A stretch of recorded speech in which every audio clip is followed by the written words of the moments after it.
தற்போது தமிழ்நாடு நிதி மற்றும் மனிதவள மேம்பாட்டுத்துறை அமைச்சராக பதவி வகிப்பவர் தங்கம் தென்னரசு. இவர் கடந்த 2006ஆம் ஆண்டு முதல் 2011ஆம் ஆண்டு வரை நடந்த திமுக ஆட்சி காலத்தில் பள்ளி கல்வித்துறை அமைச்சராக பதவி வகித்தார்.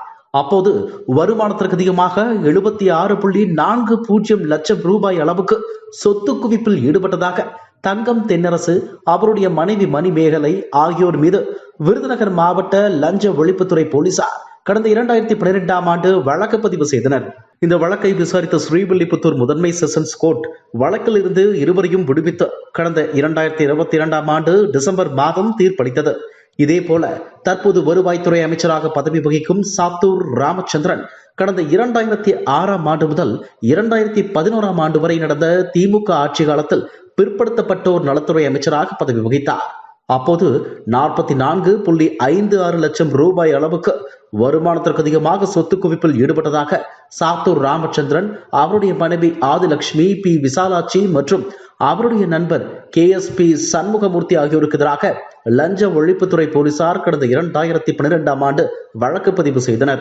இந்த வழக்கிலும் ஸ்ரீவில்லிபுத்தூர் முதன்மை செஷன் கோர்ட் சாத்தூர் ராமச்சந்திரன் உள்ளிட்ட 3 பேரையும் விடுவித்து கடந்த 2022ஆம் ஆண்டு தீர்ப்பளித்தது. ஸ்ரீவில்லிபுத்தூர் முதன்மை செஷன்ஸ் கோர்ட் இரு அமைச்சர்களையும் விடுவித்து பிறப்பித்த தீர்ப்பை எதிர்த்து தாமாக முன்வந்து வழக்கை சென்னை ஹைகோர்ட் நீதிபதி என் ஆனந்த் வெங்கடேஷ் விசாரணைக்கு எடுத்தார். இது தொடர்பாக இரு அமைச்சர்கள் மற்றும் லஞ்ச ஒழிப்புத்துறை பதிலளிக்க உத்தரவிட்டிருந்தார்.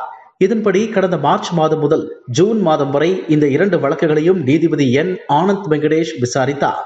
அனைத்து தரப்பு வாதங்களையும் கேட்டறிந்த நீதிபதி இந்த வழக்கின் தீர்ப்பை தேதி குறிப்பிடாமல் தள்ளி வைத்து உத்தரவிட்டிருந்தார். இந்த வழக்கின் தீர்ப்பை நீதிபதி இன்று பிறப்பிக்கப்பட உள்ளதாக ஹைகோர்ட் பதிவுத்துறை அறிவிப்பு வெளியிட்டிருந்தது.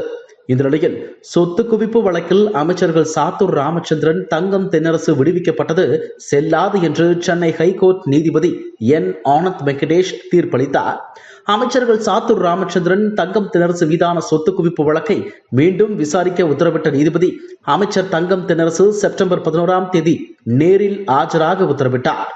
அமைச்சர்கள் இருவரையும் விடுவித்து கீழமை நீதிமன்றம் பிறப்பித்த உத்தரவை ரத்து செய்து ஆணை பிறப்பித்துள்ள சென்னை ஹைகோர்ட் சொத்து குவிப்பு வழக்கில் குற்றச்சாட்டை பதிவு செய்து சாட்சி விசாரணையை தொடங்க ஸ்ரீவில்லிபுத்தூர் சிறப்பு நீதிமன்றத்திற்கு உத்தரவிட்டுள்ளது. ஸ்ரீவில்லிபுத்தூர் நீதிமன்றம் தினசரி விசாரணை நடத்தவும் சென்னை ஹைகோர்ட் உத்தரவிட்டுள்ளது. இந்த உத்தரவால் திமுகவினரிடையே அதிர்ச்சியை ஏற்படுத்தியுள்ளது. இதுபோன்ற செய்திகளை மேலும் தெரிந்து கொள்ள எங்களது யூடியூப், Facebook மற்றும் Twitter ஆப்களை சப்ஸ்கிரைப் செய்யவும்.